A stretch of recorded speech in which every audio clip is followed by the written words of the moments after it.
Hi guys, welcome back to PRK vlogs. So ಇಂದಿನ vlog ಬಂದು ಚಂಪಕಧಾಮ ಸ್ವಾಮಿ ದೇವಸ್ಥಾನದ ಬಗ್ಗೆ.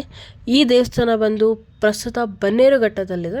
ಸೊ ಈ ದೇವಸ್ಥಾನಕ್ಕೆ ಬಂದು ನಾವು ಪಬ್ಲಿಕ್ ಟ್ರಾನ್ಸ್ಪೋರ್ಟಿಂದನೂ ಹೋಗ್ಬೋದು ಆ್ಯಂಡ್ ಪ್ರೈವೇಟಾಗಿ ನಮ್ಮ ವೆಹಿಕಲಿಂದ ಹೋಗ್ತೀರಿ ಅಂದರೂ ಹೋಗ್ಬೋದು. ಸೊ ನಿಮಗೆ ಎಕ್ಸಾಕ್ಟಾಗಿ ಅಂದರೆ ಮೆಜೆಸ್ಟಿಕ್ಕಿಂದ ಬಂದು ಈ ಟೆಂಪಲಿಗೆ 31 ಕಿಲೋಮೀಟರ್ ಆಗುತ್ತೆ. ಆ್ಯಂಡ್ ಇನ್ ಕೇಸ್ ನೀವೇನ ಮಾರ್ಕೆಟ್ ಕಡೆಯಿಂದ ಬರ್ತಾ ಇದ್ದೀರ ಅಂದರೆ 31 ಕಿಲೋಮೀಟರ್ ಆಗುತ್ತೆ. ಸೊ ಇಲ್ಲಿಗೆ ಪಬ್ಲಿಕ್ ಟ್ರಾನ್ಸ್ಪೋರ್ಟ್ ಅಂತೂ ತುಂಬ ಚೆನ್ನಾಗಿದೆ. ಸೊ ನೀವು ಆರಾಮಾಗಿ ಲೈಕ್ ಬನ್ನೇರುಘಟ್ಟ ಬಸ್ ಸ್ಟಾಪ್ ಹೇಳಿದ್ರೆ ಅಲ್ಲಿಂದ ಒಂದು 800 ಮೀಟರ್ಸ್ ವಾಕ್ ಮಾಡಬೇಕಾಗತ್ತೆ. ವಾಕ್ ಮಾಡಿದ್ರೆ ನಿಮಗೆ ಚಂಪಕಧಾಮ ಸ್ವಾಮಿ ದೇವಸ್ಥಾನ ಕಾಣುತ್ತೆ. ಸೊ ಇಲ್ಲಿ ಬಂದು ಚಂಪಕಧಾಮ ಸ್ವಾಮಿ ದೇವಸ್ಥಾನದಲ್ಲಿ ನಿಮಗೆ ಚಂಪಕಧಾಮ ಸ್ವಾಮಿ ನೋಡಲಿಕ್ಕೆ ಸಿಗ್ತಾರೆ. ಸೊ ಇಲ್ಲಿ ಬಂದು ನಿಮಗೆ ಮೇಯ್ನಾಗಿ 3 ದೇವಸ್ಥಾನಗಳಿದೆ. ಒಂದು ಚಂಪಕಧಾಮ ಸ್ವಾಮಿ ದೇವಸ್ಥಾನ, ಇನ್ನೊಂದು ಲಕ್ಷ್ಮೀ ನರಸಿಂಹಸ್ವಾಮಿ ದೇವಸ್ಥಾನ, ಅದು ಗುಡ್ಡದ ಮೇಲಿದೆ. ಆ್ಯಂಡ್ ಮೂರನೇದು ಬಂದು ಸುವರ್ಣಮುಖಿ ಆಂಜನೇಯ ಸ್ವಾಮಿ ದೇವಸ್ಥಾನ. ಸುವರ್ಣಮುಖಿ ಆಂಜನೇಯ ಸ್ವಾಮಿ ದೇವಸ್ಥಾನ ಬಂದು ನಮಗೆ ಸ್ವಲ್ಪ ಟ್ರಕ್ ಮಾಡ್ಕೊಂಡು ಹೋಗಬೇಕಾಗುತ್ತೆ. 1.5 ಕಿಲೋಮೀಟರ್ ಲಕ್ಷ್ಮೀ ನರಸಿಂಹಸ್ವಾಮಿ ದೇವಸ್ಥಾನದಿಂದ ಟ್ರಕ್ ಮಾಡಿದ್ರೆ ನಮಗೆ ಸುವರ್ಣಮುಖಿ ಆಂಜನೇಯ ಸ್ವಾಮಿ ದೇವಸ್ಥಾನ ಕಾಣುತ್ತೆ. ಸೊ ಇದು ಸ್ವಲ್ಪ ಕಾಡಲ್ಲಿದೆ, ಅಂದರೆ ಹೇಗೆ ಅಂದರೆ ರಿಸರ್ವ್ಡ್ ಏರಿಯಾ. ಸೊ ಇದು ಬನ್ನೇರುಘಟ್ಟ ರಿಸರ್ವ್ ಫಾರೆಸ್ಟ್ ಏನಿದೆ ಅದಕ್ಕೆ ಸೇರುತ್ತೆ. ಸೊ ಅದರಿಂದ ನನ್ನ ಸಜೆಷನ್ ಏನಂದರೆ, ಸೊ ನೀವು ಯಾರಾದರೂ ಹೋಗೋರಾದರೆ ವೀಕ್ ಡೇಸಲ್ಲಿ ಹೋಗಬೇಡಿ, ವೀಕೆಂಡಲ್ಲಿ ಹೋಗಿ. ವೀಕೆಂಡಲ್ಲಾದರೆ ತುಂಬ ಜನ ಇರ್ತಾರೆ. ಸೊ ನೀವು ಆರಾಮಾಗಿ ಹೋಗಿ ಸುವರ್ಣಮುಖಿ ಆಂಜನೇಯ ಸ್ವಾಮಿ ದರ್ಶನ ಮಾಡ್ಕೋಬೋದು ಆ್ಯಂಡ್ ಲಕ್ಷ್ಮೀ ನರಸಿಂಹಸ್ವಾಮಿ ದೇವಸ್ಥಾನದಲ್ಲಿ ದರ್ಶನ ಮಾಡ್ಕೋಬೋದು ಆ್ಯಂಡ್ ಚಂಪಕಧಾಮ ಸ್ವಾಮಿ ದೇವಸ್ಥಾನದಲ್ಲಿ ದರ್ಶನ ಮಾಡ್ಕೋಬೋದು. ಆ್ಯಂಡ್ ಮೋರ್ ಓವರ್ ಈ ದೇವಸ್ಥಾನಕ್ಕೆ ತನ್ನದೇ ಆದಂಥ ಇತಿಹಾಸ ಇದೆ. ಸೊ ಈ ದೇವಸ್ಥಾನನ 200 ವರ್ಷಗಳ ಹಳೆಯ ದೇವಸ್ಥಾನ ಅಂತಲೂ ಕರೀತಾರೆ. ಈ ದೇವಸ್ಥಾನ ಬಂದು ಹೊಯ್ಸಳ ರಾಜರಿಂದ ಕನ್ಸ್ಟ್ರಕ್ಷನ್ ಆಗಿದೆ.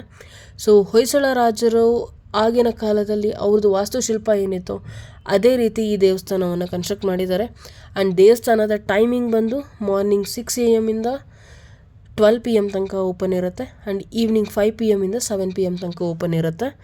ಸೊ ಬಸ್ ನಂಬರ್ ಬಂದು 365 ಬಸ್ ನಂಬರ್ ಆಗಿರುತ್ತೆ. ಸೊ ಬನ್ನೇರುಘಟ್ಟ ಬಸ್ ನಿಮಗೆ ಮೆಜೆಸ್ಟಿಕ್ಕಿಂದ ಆಗಿರ್ಬೋದು, ಮಾರ್ಕೆಟಿಂದ ಆಗಿರ್ಬೋದು, ಬನ್ನೇರುಘಟ್ಟ ಬಸ್ಗಳು ಯಾವುದೇ ಬಸ್ ಹತ್ತಿದ್ರು ನೀವು ಬನ್ನೇರುಘಟ್ಟ ಬಸ್ ಸ್ಟಾಪಲ್ಲಿ ಹೇಳ್ಕೊಂಡ್ರೆ ಅಲ್ಲಿಂದ ಒಂದು 800 ಮೀಟರ್ಸ್ ವಾಕ್ ಮಾಡಿದ್ರೆ ನಿಮಗೆ ಟೆಂಪಲ್ ಕಾಣುತ್ತೆ. ಆ್ಯಂಡ್ ಚಂಪಕಧಾಮ ಸ್ವಾಮಿ ದೇವಸ್ಥಾನದಿಂದ ಲೆಫ್ಟಿಗೆ ಹೋದರೆ ನರಸಿಂಹಸ್ವಾಮಿ ದೇವಸ್ಥಾನಕ್ಕೆ ದಾರಿ ಇದೆ. ಆ್ಯಂಡ್ ಈ ದೇವಸ್ಥಾನದ ಇತಿಹಾಸಕ್ಕೆ ಬಂದರೆ ಇಲ್ಲಿ ಆ್ಯಕ್ಚುಲಾಗಿ ಏನಂದರೆ ಮುಂಚೆ ಚಂಪಕ ಮರಗಳಿಂದ ಈ ಏರಿಯಾ ಫುಲ್ ಕವರ್ ಆಗಿದ್ದರಿಂದ ಸೊ ಇದಕ್ಕೆ ಚಂಪಕ ಅರಣ್ಯ ಅಂತ ಕರೆಯಲ್ಪಟ್ಟಿತ್ತು. ಸೊ ಚಂಪಕ ಅರಣ್ಯ ಅಂತ ಕರೆಯೋದ್ರಿಂದ ಈ ದೇವರಿಗೆ ಚಂಪಕಧಾಮ ಸ್ವಾಮಿ ಅಂತ ಹೆಸರು ಬಂದಿದೆ. ಸೊ ಇಲ್ಲೇನೆಂದರೆ ನಿಮಗೆ ಕಂಪ್ಲೀಟ್ ಇದು ಸ್ವಲ್ಪ ನಿಮಗೆ ಬನ್ನೇರುಘಟ್ಟ ಝೂಗೆ ನಿಯರ್ ಬೈ ಇದೆ. ಸೊ ಝೂ ನಿಯರ್ ಬೈ ಇರೋದ್ರಿಂದ ಕಂಪ್ಲೀಟಾಗಿ ಇದೆಲ್ಲ ಫಾರೆಸ್ಟ್ ಏರಿಯಾನೇ ಆಗುತ್ತೆ. ಸೊ ಇಲ್ಲಿ ಏನಂದರೆ ನಿಮಗೆ ದೇವಸ್ಥಾನದಿಂದ ಲೆಫ್ಟಿಗೆ ಬಂದರೆ ಲಕ್ಷ್ಮೀ ನರಸಿಂಹಸ್ವಾಮಿ ದೇವಸ್ಥಾನಕ್ಕೆ ಹೋಗ್ಬೋದು ಅಂತ ಹೇಳಿದ್ನಲ್ಲ, ಅದಕ್ಕೆ ಮುಂಚೆ ಅಲ್ಲಿ ಗಣೇಶನ ದೇವಸ್ಥಾನ ಸಿಗುತ್ತೆ. ಗಣೇಶನ ದೇವಸ್ಥಾನದಲ್ಲಿ ಗಣೇಶನ ದರ್ಶನ ಮಾಡಿಕೊಂಡು ನೀವು ಫರ್ದರ್ ಹೋದರೆ ನಿಮಗೆ ಲಕ್ಷ್ಮೀ ನರಸಿಂಹಸ್ವಾಮಿ ದೇವಸ್ಥಾನಕ್ಕೆ ಸ್ಟೆಪ್ಸ್ ಕಾಣುತ್ತೆ. ಅದು ಸಿಂಪಲ್ ಆಗಿದೆ, ಸ್ಟೆಪ್ಸು ಅಂತ ತುಂಬ ಕಷ್ಟಕರವಾಗಿ ಏನಿಲ್ಲ. ಒಂದು 200 ಸ್ಟೆಪ್ಸ್ ಕ್ಲೈಮ್ ಮಾಡಬೇಕಾಗತ್ತೆ. ಸೊ ಆ ಸ್ಟೆಪ್ಸ್ನ ನೀವು ಕ್ಲೈಮ್ ಮಾಡ್ಕೊಂಡು ಹೋದರೆ ಅಲ್ಲಿ ನಿಮಗೆ ಲಕ್ಷ್ಮೀ ನರಸಿಂಹಸ್ವಾಮಿ ದೇವಸ್ಥಾನ ಸಿಗುತ್ತೆ. ಅಲ್ಲಿ ದರ್ಶನ ಮಾಡ್ಕೊಳ್ಳಿ. ಸೊ ದೇವಸ್ಥಾನದಿಂದ ಸ್ಟ್ರೈಟ್ ಹಾಗೆ ಮುಂದೆ ಹೋದರೆ ನಿಮಗೆ ಸುವರ್ಣಮುಖಿ ಆಂಜನೇಯ ಸ್ವಾಮಿ ದೇವಸ್ಥಾನಕ್ಕೆ ದಾರಿ ಕಾಣುತ್ತೆ. ಸುವರ್ಣಮುಖಿ ಆಂಜನೇಯ ಸ್ವಾಮಿ ದೇವಸ್ಥಾನ ಬಂದು ಸ್ವಲ್ಪ ಅಂದರೆ ಲಕ್ಷ್ಮೀ ನರಸಿಂಹಸ್ವಾಮಿ ದೇವಸ್ಥಾನದಿಂದ ಮುಂದೆ ಹೋಗಿ ರೈಟಿಗೆ ಹೋಗಬೇಕಾಗುತ್ತೆ. ಅಲ್ಲಿ ರೈಟಿಗೆ ಹೋದರೆ ಕಂಪ್ಲೀಟಾಗಿ ಅದು ಫಾರೆಸ್ಟ್ ಏರಿಯಾ ಹೋಗುತ್ತೆ. ಸೊ ಅದರೊಳಗಡೆ ನೀವು ಆಲ್ಮೋಸ್ಟ್ 1.5 ಕಿಲೋಮೀಟರ್ ವಾಕ್ ಮಾಡ್ಕೊಂಡ್ರೆ ನಿಮಗೆ ಸುವರ್ಣಮುಖಿ ಆಂಜನೇಯ ಸ್ವಾಮಿ ದೇವಸ್ಥಾನ ಸಿಗುತ್ತೆ. ಅದು ಅಂಥ ಕಷ್ಟದ ದಾರಿ ಏನಲ್ಲ. ಬಟ್ ನನ್ನ ಸಜೆಷನ್ ಏನಂದರೆ ವೀಕ್ ಡೇಸಲ್ಲಿ ಹೋಗೋದಕ್ಕಿಂತ ವೀಕೆಂಡಲ್ಲಿ ಹೋಗಿ. ಯಾಕೆ ಅಂದರೆ ಕಾಡು ಪ್ರದೇಶ ಆಗಿರೋದಕ್ಕೆ ಯಾರು ಯಾವಾಗ ಬರ್ತಾರೆ ಏನು ಅಂತ ಗೊತ್ತಾಗಲ್ಲ. ಸೊ ನಿಮ್ಮ ಧೈರ್ಯದ ಮೇಲೆ ಬಿಟ್ಟಿದ್ದು. ಸೊ ಇನ್ ಕೇಸ್ ನಿಮಗೆ ಧೈರ್ಯ ಇತ್ತಂದರೆ ವೀಕ್ ಡೇಸಲ್ಲೇ ಹೋಗಿ, ಪ್ರಾಬ್ಲಮ್ ಏನಿಲ್ಲ. ಆ್ಯಂಡ್ ಏನಂದರೆ ಆ್ಯಕ್ಚುಲಾಗಿ ಇಲ್ಲಿ ಎಲ್ಲರೂ ಹೇಳೋ ಪ್ರಕಾರ ಏನಂದರೆ ಕಾಡಾನೆಗಳು ಕಾಣುತ್ತೆ ಅಂತ ಹೇಳಿದ್ದಾರೆ. ಸೊ ಅದೊಂದು ರೀಸನಿಗೆ ಅಷ್ಟೇ ನಾವು ವೀಕೆಂಡಲ್ಲಿ ಹೋಗೋದು ಬೇಡ ಅಂತ ಹೇಳ್ತಾ ಇದ್ದೀನಿ. ಸೊ ಇಲ್ಲ ಅಂದರೆ ನೀವು ವೀಕ್ ಡೇಸಲ್ಲಾದರೂ ಓಕೆ, ವೀಕೆಂಡಲ್ಲಾದರೂ okay, it's up to your convenience. So ಇಲ್ಲಿ ಸುವರ್ಣಮುಖಿ ಆಂಜನೇಯ ಸ್ವಾಮಿ ದೇವಸ್ಥಾನ ಇರ್ಬೋದು, ಚಂಪಕಧಾಮ ಸ್ವಾಮಿ ದೇವಸ್ಥಾನ ಇರ್ಬೋದು. ಸೊ ಎರಡಕ್ಕೂ ತನ್ನದೇ ಆದ ಇತಿಹಾಸ ಇದೆ. ಸೊ ಇಲ್ಲಿ ಹೊಯ್ಸಳರ ಕಾಲದಲ್ಲಿ ಈ ದೇವಸ್ಥಾನ ಕನ್ಸ್ಟ್ರಕ್ಷನ್ ಆಗಿರೋದ್ರಿಂದ ಹೊಯ್ಸಳರು ಅವ್ರದ್ದು ಯಾವ ಥರ ವಾಸ್ತುಶಿಲ್ಪ ಇತ್ತು ಆ ವಾಸ್ತುಶಿಲ್ಪದಲ್ಲಿ ಕನ್ಸ್ಟ್ರಕ್ಷನ್ ಆಗಿದೆ ದೇವಸ್ಥಾನ. ಇದು 12ನೇ ಶತಮಾನದ ದೇವಸ್ಥಾನ ಆಗಿದ್ದು. ಸೊ ಇಲ್ಲಿ ಹೊಯ್ಸಳ ರಾಜರು ಆಳ್ವಿಕೆ ಮಾಡ್ತಾ ಇದ್ದಾಗ ಈ ದೇವಸ್ಥಾನವನ್ನು ಕಟ್ಟಿದ್ದಾರೆ. ಸೊ ಅವ್ರು ಕಟ್ಟಿರೋದ್ರಿಂದ ಅವ್ರ ವಾಸ್ತುಶಿಲ್ಪ ಮತ್ತು ಅವರ ದೇವಸ್ಥಾನಕ್ಕೆ ಯಾವ್ಯಾವ ಥರ ಪ್ರಾಮುಖ್ಯತೆ ಕೊಟ್ಟಿದ್ದಾರೆ ಅದೆಲ್ಲ ನೀವು ಈ ದೇವಸ್ಥಾನದಲ್ಲಿ ಕಾಣ್ಬೋದು. ಆ್ಯಂಡ್ ಮೋರ್ ಓವರ್ ಇಲ್ಲಿ ಇನ್ನೊಂದು ಏನಂದರೆ ಲಕ್ಷ್ಮೀ ನರಸಿಂಹಸ್ವಾಮಿ ದೇವಸ್ಥಾನ ಬಂದು ನಿಮಗೆ ಗೊತ್ತು, ಅಲ್ಲಿಂದ ಒಂದು 200 ಸ್ಟೆಪ್ಸ್ನ ನೀವು ಕ್ಲೈಮ್ ಮಾಡಬೇಕಾಗತ್ತೆ. ಇಲ್ಲಿ ಜಾತ್ರೆ ಮಾಡ್ತಾರೆ. ಆ ಜಾತ್ರೆ ಬಂದು ವರ್ಷಕ್ಕೆ ಒಮ್ಮೆ ಇರುತ್ತೆ. ಆ ಜಾತ್ರೆ ಬಂದು ರಾಮನವಮಿ ದಿನ ಏನೋ ಮಾಡ್ತಾರೆ.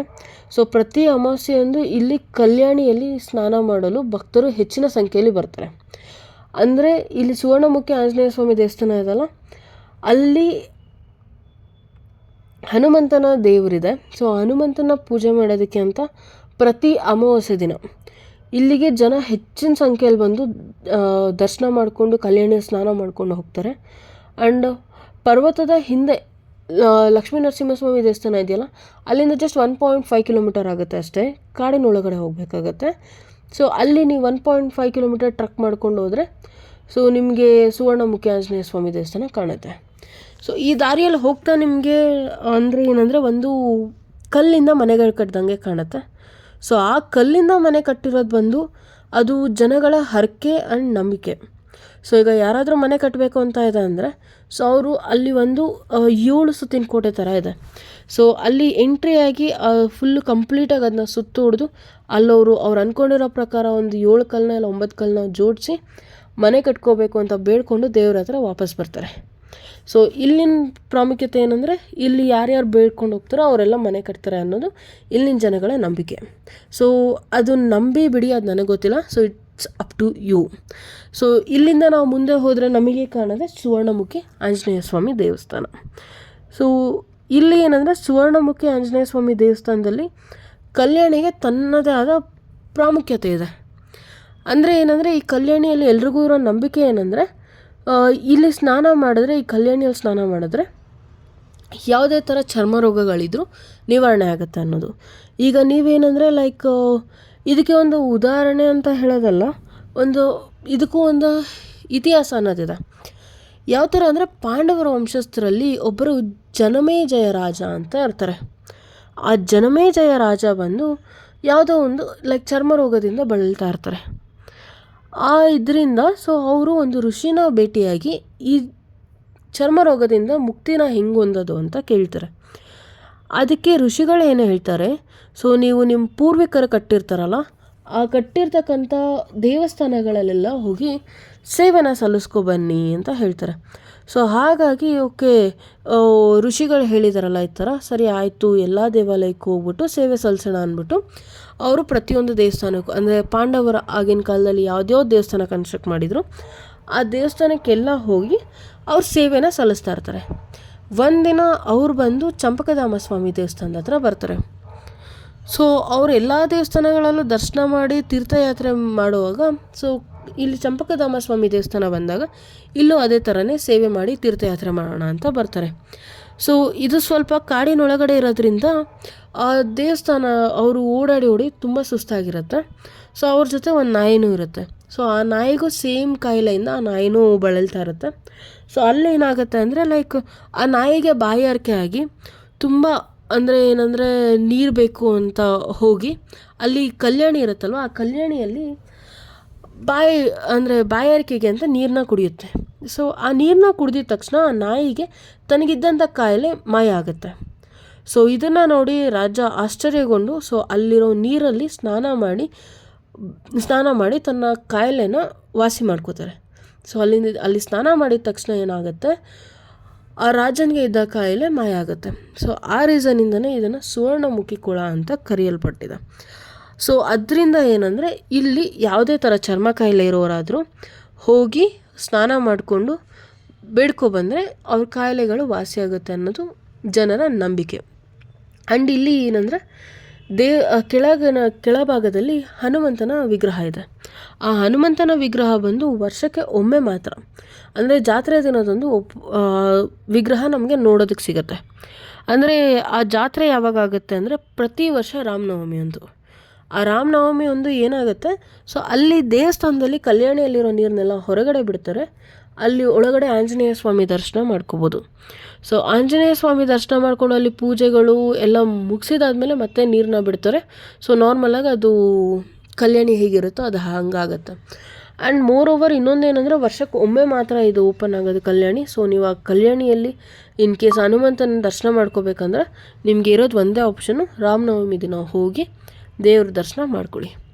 ಆ್ಯಂಡ್ ಈ ಕಲ್ಯಾಣಿಯಲ್ಲಿ ಸ್ನಾನ ಮಾಡೋದು, ಇಲ್ಲಿ ಜನಗಳೇನೆಂದರೆ ಇಲ್ಲಿಗೆ ಹೋಗಿದ್ದ ಜನಗಳು ತಾವು ಹಾಕಿರ್ತಾರಲ್ಲ ಬಟ್ಟೆ, ಕಂಪ್ಲೀಟಾಗಿ ಆ ಬಟ್ಟೆ ಮೇಲೇ ಸ್ನಾನ ಮಾಡ್ತಾರೆ. ಸೊ ಅದರಿಂದ ಅವರಿಗೆ ಯಾವುದೇ ಥರ ಚರ್ಮ ಕಾಯಿಲೆ ಇದ್ದರೂ ಮೇಲಾಗುತ್ತೆ ಅನ್ನೋದು ಜನಗಳ ನಂಬಿಕೆ. ಆ್ಯಂಡ್ ಇಲ್ಲಿ ಪೂಜೆ ಅಷ್ಟೇ, ಹನುಮಂತನಿಗೆ ಪ್ರತಿದಿನ ಅಂದರೆ ಸ್ವಾಮಿಗಳು ಬಂದು ಪ್ರತಿದಿನ ಅಂದರೆ ಪೂಜೆ ಮಾಡಲ್ಲ. ಸೊ ವೀಕೆಂಡಲ್ಲಿ ಮಾತ್ರ ಸ್ವಾಮಿಗಳು ಬರ್ತಾರೆ. ನೀವು ದೇವಸ್ಥಾನ ಓಪನ್ ಬೇಕಂದರೆ ವೀಕೆಂಡಲ್ಲೇ ಹೋಗಬೇಕು. ಸೊ ಅದು ಬಿಟ್ಟು ಇನ್ನು ಲೈಕ್ ಇದು ಕಂಪ್ಲೀಟಾಗಿ ಫಾರೆಸ್ಟ್ ಏರಿಯಾ ಆಗಿರೋದ್ರಿಂದ ನೀವು ಸ್ವಲ್ಪ ಹುಷಾರಾಗಿ ಹೋಗೋದು ವಾಸಿ. ಸೊ ಇನ್ ಕೇಸ್ ಹೋಗ್ತಾ ಇದ್ದೀರಾ ಅಂದರೆ ಒಂದು ಕಡ್ಡಿನೋ ಏನೋ ಒಂದು ಜೊತೇಲಿ ಇಟ್ಕೊಂಡು ಹೋಗಿ. ಅಲ್ಲಿ ಇನ್ ಕೇಸ್ ಏನಾದರೂ ಪ್ರಾಣಿಗಳು ಬಂದರೆ ಓಡಿಸ್ಬೋದು, ಆ ಥರ ಏನಾದರೂ ಮಾಡ್ಬೋದು. And apart from that, so ಇಲ್ಲಿ ನಿಮಗೆ ಹನುಮಂತನ ದರ್ಶನ ಅಂತೂ ವರ್ಷಕ್ಕೊಮ್ಮೆ ಆಗುತ್ತೆ. ಸೊ ಇಲ್ಲಿ ನೀವೇನಾದರೂ ಚಂಪಕಧಾಮ ಸ್ವಾಮಿ ದೇವಸ್ಥಾನಕ್ಕೆ ಬರ್ತಾಯಿದ್ದೀರಾ ಅಂದರೆ ನಿಮಗೆ ಆಲ್ಮೋಸ್ಟ್ 4 ಪ್ಲೇಸಸ್ ಸಿಗುತ್ತೆ ವಿಸಿಟ್ ಮಾಡೋದಕ್ಕೆ. ಒನ್ ಡೇ ಟ್ರಿಪ್ ಥರನೂ ನೀವು ಪ್ಲ್ಯಾನ್ ಮಾಡ್ಕೊಂಬರ್ಬೋದು. ಒಂದು ಚಂಪಕಧಾಮ ಸ್ವಾಮಿ ದೇವಸ್ಥಾನ, ಇನ್ನೊಂದು ಲಕ್ಷ್ಮೀ ನರಸಿಂಹ ಸ್ವಾಮಿ ದೇವಸ್ಥಾನ, ಆ್ಯಂಡ್ ಇನ್ನೊಂದು ಸುವರ್ಣಮುಖಿ ಆಂಜನೇಯ ಸ್ವಾಮಿ ದೇವಸ್ಥಾನ. ಸೊ ಇಲ್ಲಿ ಇದು 3 ಟ್ರೆಕ್ಕಿಂಗ್ ಮಾಡಿ ಬರೋದಕ್ಕೆ ಒಂದು 3 ಅವರ್ಸ್ ಆಗುತ್ತೆ. ಸೊ ಇನ್ ಕೇಸ್ ನೀವು ಬ್ರೇಕ್ಫಾಸ್ಟ್ ಮನೆಯಿಂದ ತಂದಿದ್ರೆ ಆ ಬ್ರೇಕ್ಫಾಸ್ಟ್ನ ಅಲ್ಲೇ ಬೆಟ್ಟದ ಮೇಲೆ ಕೂತ್ಕೊಂಡು ತಿನ್ಬೋದು. ಆ್ಯಂಡ್ ನನ್ನ ಕಡೆಯಿಂದ ಒಂದು ಸಜೆಷನ್ ಏನಂದರೆ, ಪ್ಲೀಸ್ ಯಾರೂ ಕಸನ ಅಲ್ಲಿ ಹಾಕಬೇಡಿ. ಸೊ ನೀವೇನು ತೊಗೊಂಡೋಗಿರ್ತೀರೋ ಪ್ಲಾಸ್ಟಿಕ್ಕು ಎಲ್ಲ ಅಷ್ಟೇ, ನೀವು ತೊಗೊಂಡೋಗಿರೋದನ್ನ ನೀವೇ ತೊಗೊಂಬಂದ್ಬಿಡಿ. ಯಾಕೆ ಅಂದರೆ ನಾವು ಕಾಡನ್ನ ಹಾಳು ಮಾಡೋದಕ್ಕಿಲ್ಲ, ಕಾಡನ್ನ ನಾವು ಸೇವ್ ಮಾಡಬೇಕು. ಸೊ ಇದು ನನ್ನ ಕಡೆಯಿಂದ ಸಜೆಷನ್ನು. ಸೊ ಇನ್ನು ಅದು ಬಿಟ್ಟು ಅಲ್ಲಿ ದರ್ಶನ ಮಾಡಿ 3 ದೇವಸ್ಥಾನಗಳು ಟ್ರಕ್ ಮಾಡ್ಕೊಂಡು ರಿಟರ್ನ್ ಬರೋದಕ್ಕೆ 3 ಅವರ್ಸ್ ಆಗುತ್ತೆ. ಸೊ ಅಲ್ಲಿಂದ ಬಂದ ಮೇಲೆ ನೀವು ನೆಕ್ಸ್ಟು ಬನ್ನೇರುಘಟ್ಟ ಝೂಗೆ ಹೋಗ್ಬೋದು. ಝೂವಲ್ಲಿ ಸಫಾರಿ ಅವೈಲೇಬಿಲಿಟಿ ಇದೆ. ಸೊ ಸಫಾರಿನ ಮುಗಿಸ್ಕೊಂಡು ನೀವು ಅಲ್ಲಿ ನಿಯರ್ ಬೈ ಕೆಫೆ ಅದು ಇದು ಓಡಾಡಿಕೊಂಡು ಆರಾಮಾಗಿ ನೀವು ಒಂದಿನ ಸ್ಪೆಂಡ್ ಮಾಡ್ಬೋದು. ಇದು 1 ಡೇ ಟ್ರಿಪ್ ಆಗುತ್ತೆ. ಆ್ಯಂಡ್ ಇನ್ನೊಂದೇನೆಂದರೆ ಕಂಪ್ಲೀಟಾಗಿ ಪಬ್ಲಿಕ್ ಟ್ರಾನ್ಸ್ಪೋರ್ಟ್ ನಿಮಗೆ ಎಲ್ಲ ಥರನೂ ಲೈಕ್ ಅವೈಲೇಬಲ್ ಇದೆ, ಯಾವುದೇ ಥರ ಕಷ್ಟ ಇಲ್ಲ. ಸೊ ಇವಾಗ ನೀವು ಪಬ್ಲಿಕ್ ಟ್ರಾನ್ಸ್ಪೋರ್ಟಲ್ಲಿ ಹೋಗ್ತಾ ಇದ್ದೀರಾ ಅಂದರೆ ಸೊ ಮೆಜೆಸ್ಟಿಕ್ಕಿಂದ ಬಂದರೆ ಬನ್ನೇರುಘಟ್ಟ ಇಳಿದು ದೇವಸ್ಥಾನಕ್ಕೆ ಆರಾಮಾಗಿ ನಡ್ಕೊಬರ್ಬೋದು. ಅಲ್ಲಿಂದ ನೆಕ್ಸ್ಟ್ ನೀವು ಝೂಗೂ ಬಸ್ಸಲ್ಲೇ ಹೋಗ್ಬೋದು. ಸೊ ಅಲ್ಲಿಂದ ಸಫಾರಿಗೆ ನೀವೇನಿದೆ ಸಪ್ರೇಟ್ ಪೇಮೆಂಟ್ ಮಾಡ್ಕೊಂಡು ಹೋಗಬೇಕಾಗತ್ತೆ. ಸೊ ಆ್ಯಂಡ್ ಇನ್ನೊಂದೇನೆಂದರೆ ನಂದು ಸಜೆಷನ್ನು, ಸೊ ಯಾವುದೇ ಥರ ಪರಿಸರನ ಹಾಳು ಮಾಡೋದಕ್ಕೆ ನಮ್ಗೆ ಯಾವುದೇ ಥರ ರೈಟ್ಸ್ ಇಲ್ಲ. ಸೊ ಆದರೆ ನಿಮ್ಮ ಕೈಯಲ್ಲಿ ಪರಿಸರನ ಉಳಿಸಿ, ಕಾಡು ಬೆಳೆಸಿ, ನಾಡು ಉಳಿಸಿ. ಆ್ಯಂಡ್ ಇನ್ನೊಂದು ನನ್ನ ಕಡೆಯಿಂದ ರಿಕ್ವೆಸ್ಟ್ ಏನಂದರೆ, please like the video, share, comment and subscribe. So subscribe to PRK vlogs. So ಇದೇ ಥರ ಕಂಟೆಂಟ್ಸ್ನ ನಾವು ಕೊಡೋದಕ್ಕೆ ಟ್ರೈ ಮಾಡ್ತೀರಿ. ಆದಷ್ಟು ಬಜೆಟ್ ಫ್ರೆಂಡ್ಲಿ 1 ಡೇ ಟ್ರಿಪ್ಸ್ ಆ ಥರ ಯಾವುದ್ಯಾವ್ದು ಇರುತ್ತೋ ನಾವು ಅದನ್ನೆಲ್ಲ ಕವರ್ ಮಾಡಿ ನಿಮ್ಮ ಮುಂದೆ ಇಡ್ತೀರಿ. ಸೊ ಇಲ್ಲಿ ಒಂದು ಸುವರ್ಣಮುಖಿ ಆಂಜನೇಯ ಸ್ವಾಮಿ ದೇವಸ್ಥಾನ ಪ್ರತಿಯೊಬ್ಬರು ನೋಡಬೇಕಾಗಿರೋದ್ರೆ ಒಂದು ಸತಿ